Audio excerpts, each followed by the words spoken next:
I am Lim. Welcome to EBT 109 Engineering Quality Control in MOOC Unimap. Today, we are going to study the total quality management and its principle. At the end of this topic, you should be able to know the 6 basic concepts, the purposes, and the benefit of TQM. Next, you will be able to understand characteristics of a leader. You will also capable of identifying who is customer and achieve customer satisfaction. Besides, you will learn to describe continuous process improvement and problem-solving method. Finally, you will know the importance of supplier partnership. Now, let's move on to the slide presentation with me. Thank you. Total quality management is the application of quantitative methods and human resources to improve all the processes within an organization and exceed customer needs now and in the future. TQM can be summarized as a management system for a customer-focused organization that involves all employees in continual improvement. It uses strategy, data, and effective communication to integrate the quality discipline into culture and activities of the organization. Here are the 6 basic concepts in TQM. First, a committed and involved management to provide long-term, top-to-bottom organizational support. Second, an unwavering focus on the customer. Third, effective involvement and utilization of the entire workforce. Fourth, continuous improvement of the business and production processes. Fifth, treating suppliers as partners. Lastly, establishing performance measures for the processes. These 6 basic concepts are transformed into principles of quality management, which are leadership, customer satisfaction, employee involvement, continuous improvement, supplier partnership, and performance measure. Now, we are going to go through the principles one by one. The first principle is leadership.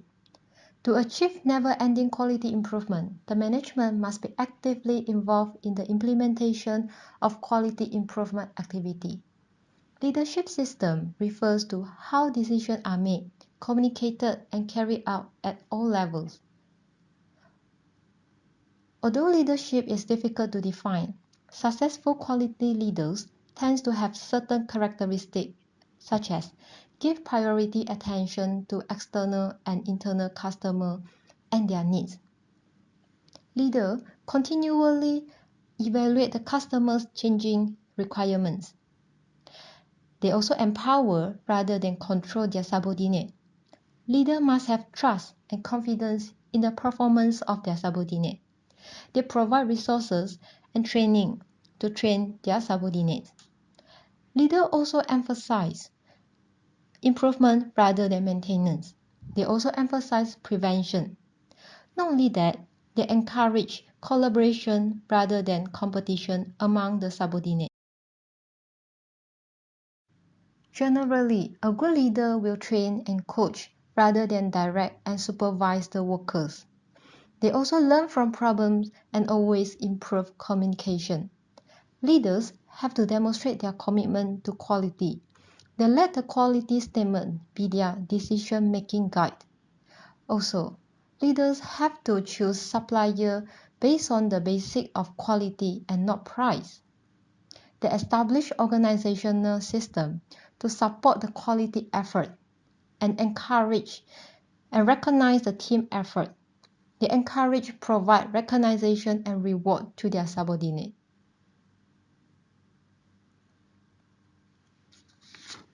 The second principle of quality management is customer satisfaction. Before we can talk about satisfaction, we need to know who is our customer. There are 2 types of customers here, namely external customer and internal customer. External customers are those who receive the final product or end users. It occurs normally at the organizational level. Internal customers are those in the next operational sequence. It occurs at the process and cross-departmental levels within the same company. Here is the checklist to improve satisfaction of the customer. We can always ask these several questions. Who are our customers? What do they need? And what are their measures and expectations? How is my product or service? Does my product or service exceed the customer's expectation? How do I satisfy those needs? What corrective action is necessary? Are customers included on teams? The third principle is employee involvement. No resource is more valuable to an organization than its people. The cost of education and training for all personnel is enormous and the time to achieve is lengthy. However, it is necessary to improve the quality. Employee involvement in decision process improve quality and increase productivity. It reduces the labor management hassle and increase morale. Continuous improvement is a fourth principle. Through continual improvement in business and production process, our goal is to achieve perfection. Therefore, we continue to improve by viewing all works as a process. This diagram shows the process model that converts the input into output through process. And feedback is necessary to improve the process at all the times. Now we are going to look at the problem-solving methods, which is applied to process improvement. There are 7 phases involved. Number 1, identify the opportunity. Then, analyze the current processes. After that, we need to develop the optimal solution and implement the changes. Later on, we study on the result and standardize on the solution. And finally, we plan for the future. The fifth principle of quality management is supplier partnership. On average, 40% or more of products or service cost is due to procurement. The supplier should be treated as an extension of the process. This will require long-term relationship with supplier and good supplier management. Performance measure is the last principle of quality management.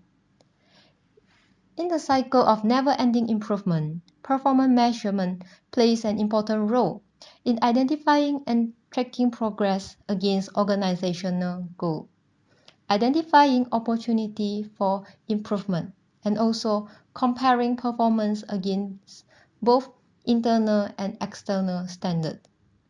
That's all for all the principles involved in quality management. I hope you enjoy the learning. Thank you.